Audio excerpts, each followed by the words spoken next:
โอ้บ่มืดบ่ฮะบ่มืดดอกโอ้กำลังสีขัวสีหมูปลาใส่มะเขือเนาะของหากินง่ายก็คือหมูเลี้ยงเข้ามาหลอกขายแต่หมูปลานี่หากินยากที่สุดเลยสบายดีพี่น้องสบายดีFCสุขุสุขคนเด้อมื้อนี้พบพ่อกับ3พ่อแม่ลูกเขาคือเก่ามื้อนี้สิเฮ็ดหยังเนาะโอ้สบายดีพี่น้องโอ้บ่มืดบ่ฮะบ่มืดดอกโอ้กำลังสีขัวสีหมูปลาใส่มะเขือเนาะแกะอยู่บ่เลยมีอาหารเด็ดเนาะสบายดียามแรงเด้อสบายดีบรรยากาศยามแรงๆค่ำๆมืดๆกับบรรยากาศเย็นๆหนาวนั่นไปอาบน้ำมึงยาบ่กำลังจะอาบน้ำหนาวบ่หนาวแล้วแจ้งนี่บ่สบายดีเด้อกับทักทายสบายดี FC สู่คู่สู่คนแต่ยินดีต้อนรับเข้าสู่ช่องบ่พวกที่คือเก่าพี่น้องเอ้ยมาพอเฮาคือเก่าเส้นเก่าเส้นเคยอย่าเฝ้าเบื่ออย่าเฝ้านายกันเด้อพี่น้องเฮ้ยมื้อนี้เย็นหนาวกำลังขึ้นแต่อาบน้ำมาไม่พี่น้องเอ้ยโตหอม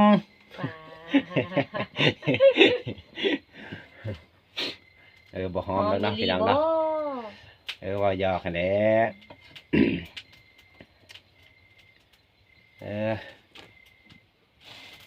ลูกสาวก็นอนแล้วพี่น้องเอ้ยท่านกินข้าวซั่นบ่ฮะท่านกินข้าวซะบ่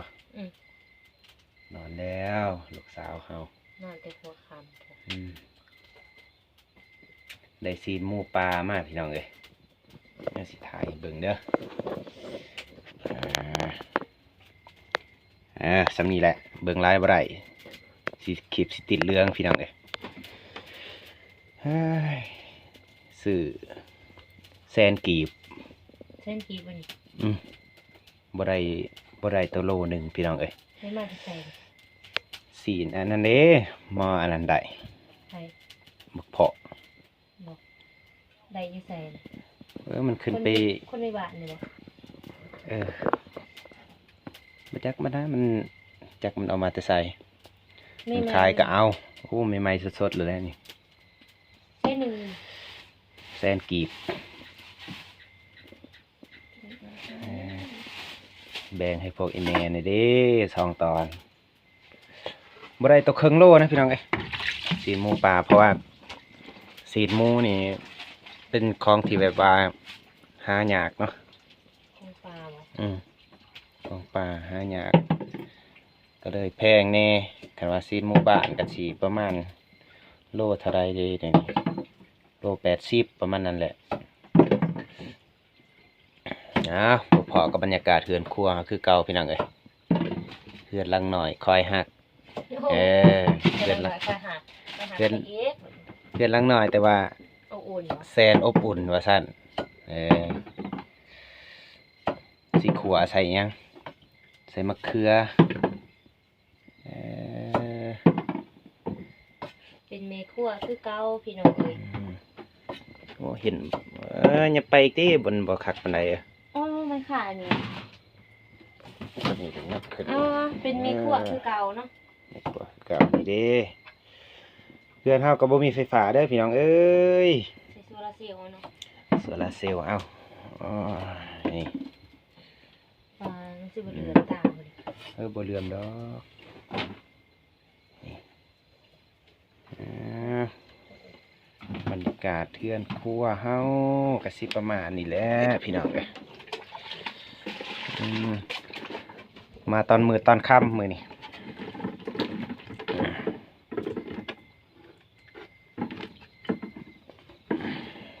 เขือก่อนเนาะเด้เกินครัวเฮาเด้ลูกเฮาก็นอนแล้ว เฮ็ดแซ่บๆเด้อบัดนี้เด้อ แซ่บเลยเด้เฮ็ดเท่าไรแซ่บเท่านั้นเลย คนก็งาม อืม เฮ็ดก็ต้องแซ่บๆเลย แห้งหยอกแห้งแซ่บเลย คนก็บ่แม่นธรรมดาเด้น้องเอ้ยโว้เฮาย่องก็เคินนี่เด้เพิ่นนี่ ขายหยอกนี่มีแล้วมึงแหละ แฮงย่องแฮงเคิน อืม คันเฮ็ดแซ่บนี่สิจัดให้ดอก10 ดอกมื้อแลง แม่นบ่ เฮ็ดแซ่บได้เด้อ เฮ็ดแซ่บอีหลีอีหลอ อืม สาวดอกไปเลย คันว่าแซ่บโคตรแซ่บหั่น21 ปะ มีสาวเอ็ดอีกบ่ ปลาแถมมาตัวสาวเอ็ดตัวเอ็ด แถมตัวดอกหนึง ปลาแถมแซ่บๆดูเด้ เคยเฮ็ดอยู่บ่นี่ บ่บ่เคยลอง FC ฝั่งไทยเคยกินอยู่บ่ขัวซีนหมูป่าใส่อันนั้นมะเขือนี่ ลองเมนมาลินน้ำกันเด้อพี่น้องเด้อเพราะว่าช่วงนี้เงาเนาะ บ่มีคนเหม็นบ่ บ่มีคนเมนหาบ่มีคนเมนลินน้ำฝาก FC สุขุสุคนมาเมนน้ำเด้อมาเมนลินน้ำตะกล่องแน่ อยากให้เฮ็ดหยังเนาะคอมเมนต์มาเด้อพี่น้อง นี่แหละบ่มีหยังกะสิทายบรรยากาศเดินครัวให้เบิ่ง อย่าฝ่าเบื่อเด้อ เฮ็ดกิน ตามภาษาคนที่ผัวเมียกันเฮ็ดนี่แหละนี่แหละชีวิตประจำวันเนาะบ่มีหยังหลายเนาะ บรรยากาศกับลมเย็นๆหนาว หน้าอีหลีได้มื้อนี้เลย หนาว2-3 มื้อแล้วหนาวเย็นลมก็ลมคืนนี้แห้งพี่น้องเอ้ยลม ลูกแล้วบ่ไฟ ได้แล้วสำหรับอันนี้ บ่ปิงสีให้ดุจัง โอ้ย่างดอกมันกำลังปลูกให้มันเป็นทานก่อนจังปิงโอกาสที่ได้กินนี่ก็หายากได้พี่น้องเอ้ยสีนหมูป่าเพื่อสิได้กินบ้านเฮามันก็อยากอึดแหละอยากเบิดแหละสีนหมูป่าโดนกินเทื่อหนึงแต่ว่าก็แซ่บที่สุดคือของปลานี่แหละแซ่บแห้งก็คือของปลานี่แหละ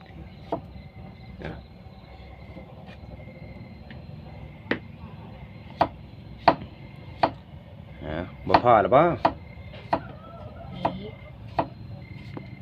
พอแล้วลายโพดแหละ หลายคนเลย ใส่ลายก็บ่แซ่บได้ อืม ใส่พ่ออันนั้นมีหีดมีข้องซื่อ ใส่พอหนัวบ่ ใส่ลายก็บ่คักบ่แซ่บมันจืดมันจางเอาสิทายให้เพิ่นเบิ่งเลยว่า การเฮ็ดกินของทางลาวเฮาที่แตกต่างกันหลายปานใดกับฝั่งไทยจังไดก็แตกต่างกันแล้วพี่น้องเอ้ยเพราะว่า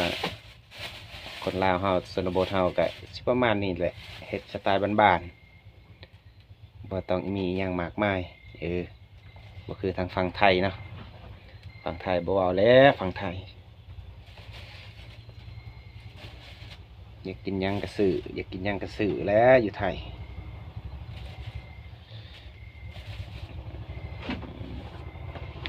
มึง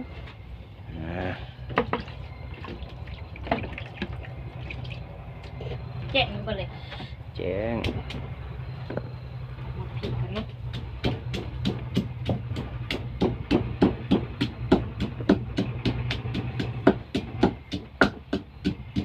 เสียงรถเข้ามาจากไหน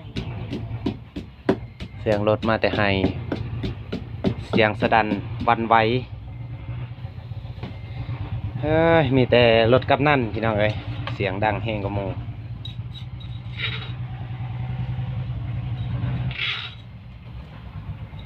ก็สิใส่หมักพริกเกลือแป้งนัวหัวสิงขอกสิงไข่ใบผักกูดหอมจอกหอมจีน เออ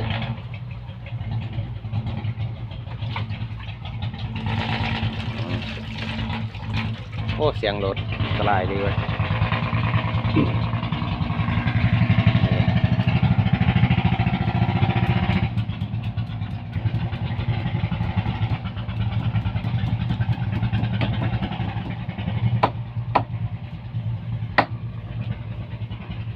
สิแสบหรือเปล่า ลุ้นน้ำกัดเนาะ มาลุ้นน้ำกันคลิปนี้สิเน้นแต่งกินแน่เพราะว่าให้ FC ฟังไทยเพิ่นแม่นมาว่าต่างกันหรือคือกันเนาะคนเห็ดก็งาม เหยาะเลยเลยพี่น้อง ซีนกับซีนนัวฝน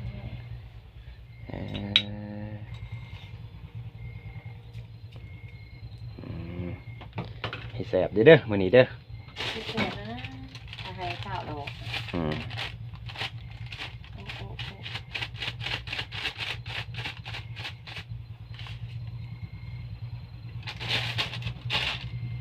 ใช่ว่าอันนี้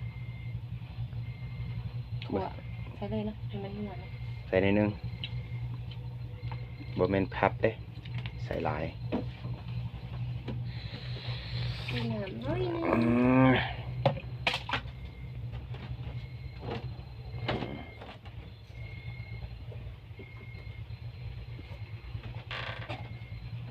หวานว่าทายน้ำกินบ่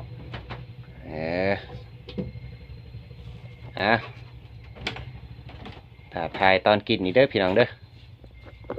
สิประมาณนั้นแหละเครื่องปรุงเฮา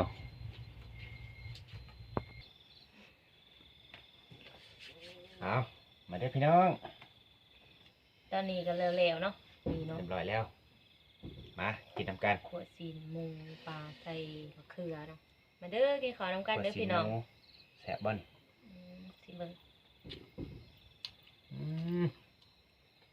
ไหนบ่21 ดาวบ่ 11 ดอก 21 ดาวได้แรกมื้อแรกเนาะแสบเนาะ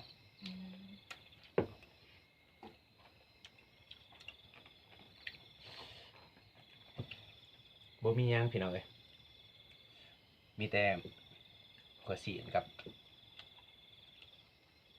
มะเขืออ่ะ มีของเก็บเนาะ มีข้าวแกบของกับข้าวแกมทำนี่ก็ถือว่าโอเคแหละ อาหารดีแล้วเนาะ แสบหลายได้กินกับคนที่เรารักโอ้มื้อแรกได้ลีเลย21 ดอก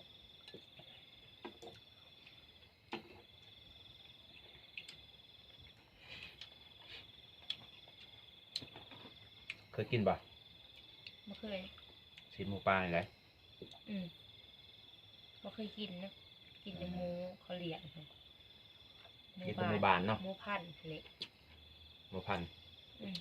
เพราะว่าหากินยาก บ้านเฮา เนาะ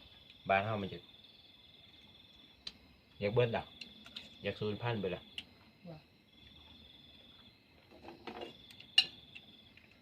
ของหากินง่ายก็คือหมูเลี้ยง เข้ามาหลอกขาย แต่หมูปลานี่หากินยากที่สุดพี่น้อง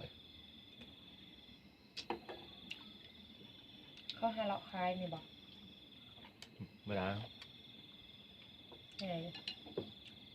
ไปเอาเยื่อนมาเลย บอกขึ้นผู้นี่บอกผู้ใหญ่ๆนี่บอกยังมี ผู้เซ็ตมา ผู้สูงๆคนดกเนาะ ผู้น้อยใหญ่ๆนี่แหละ ยังมีเนาะเขาขึ้นไปยังตั้งไปหาเลยบอก หาสัตว์โดยเฉพาะ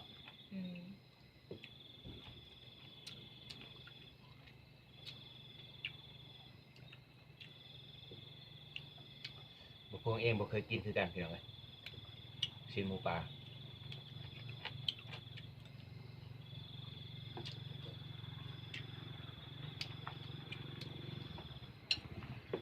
แต่โดนๆแหละ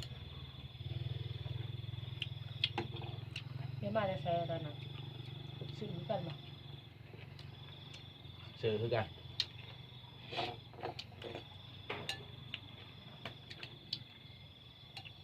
หากแต่ว่าบ่สดแหละสีบ่สดมันแบบ ซื้ออยู่ใส่ มันถึกแหวแล้วมันลายขึ้นแล้วมันเน่า ให้ยินกว่าให้เนาให้เสะเขาเลยหรอไม่เสะบ่ แสบแต่ว่ามันมีกลิ่น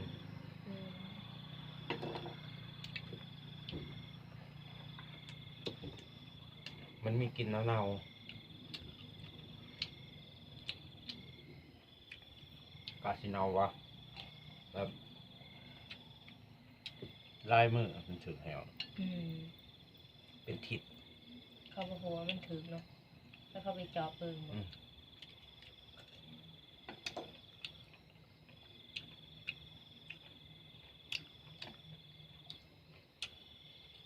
ถึงประมาณ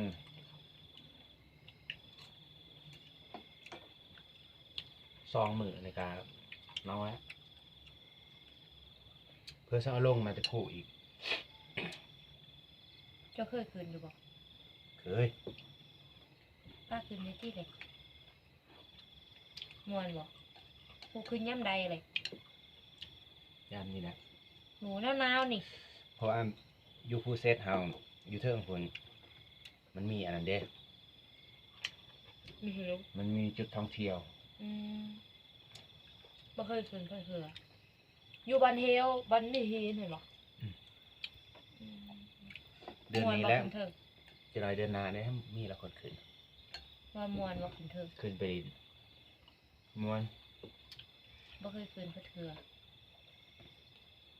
กินซื่อๆนะ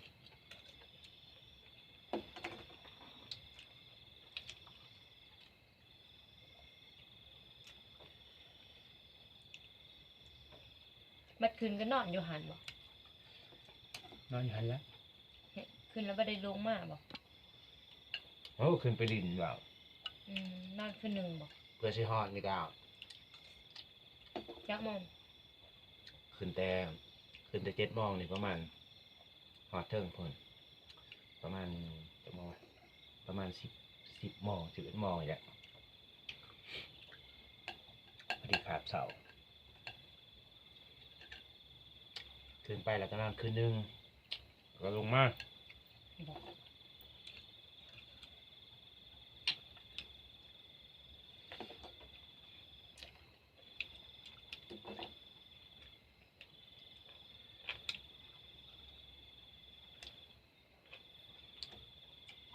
โอ้ยแสบได้แสบได้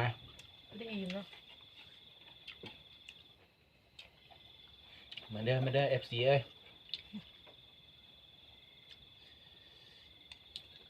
FC สุภูสุคนมากินข้าวน้ำกันมื้อนี้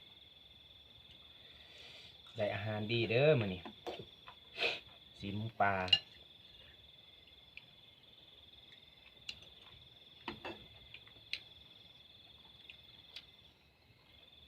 เบิกกล่องสิ มึงอยู่ไหน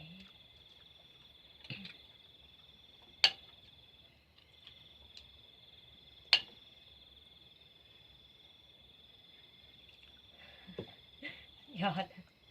ครับ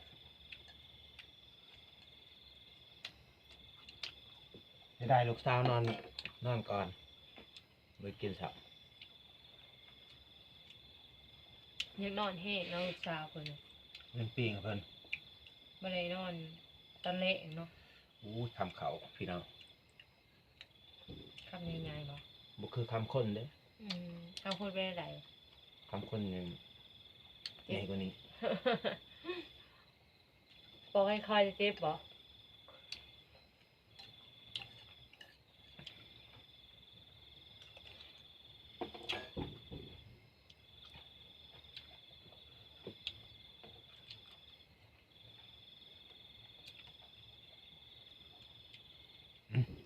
ยิ้ม